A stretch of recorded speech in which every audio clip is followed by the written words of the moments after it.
At Awaken, we're in a sermon series called The Seven Deadly Sins. And I love this sermon series because I think, while I don't want to give the enemy more attention than he deserves, at the same time, I don't want to be ignorant of the traps that he attempts to set before us.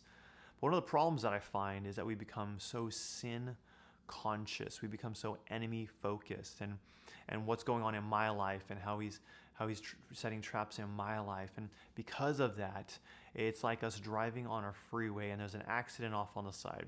Emergency vehicles have already responded. Lights are going off and we're driving along and we notice this accident and our gaze slowly begins to turn towards the accident. And what happens? Eventually our vehicle begins turning the same way our gaze does. And this is the problem with being so sin and enemy focused, is that the sin in our life, we say, oh, I need to fix this, I need to fix this, I need to deal with this. And we're so focused, we're so sin conscious that we begin taking our eyes off of the Lord and on to sin. And I want to encourage you to pursue God. And here's why. Because it's not so much focused about the sin in your life. If you're focused on the sin in your life, how you deal with the sin is not by focusing on the sin in your life. You deal with it by focusing on God. And there's a book called The Pursuit of God by A.W. Tozer. And he speaks to us. He says, look, you can only come to the Father if he draws you to himself. And that drawing is daily. You can only come to Jesus by the drawing of the Father. That drawing is daily. When he begins to draw you, you have a response. And this is where we get it wrong. We ignore the response of those daily drawings, those tuggings at the heart.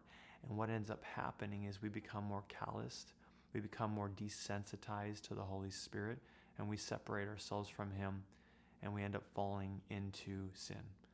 When I begin to focus on the Lord, when I begin to respond to the Lord, then I stay in connection with him.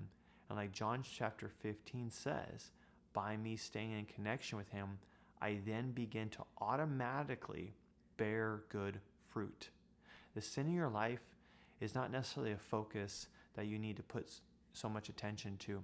It's really reorienting your eyes back to the Father, staying connected to him, hearing the pursuit of God, right? Feeling that pursuit of God, that he wants to, that he's pursuing you, and then responding and pursuing him back. So I want to ask you a question. Since you're focused, you may be focused on your sin, you may be focused on something in your life. When's the last time you have responded to the call of God on your life?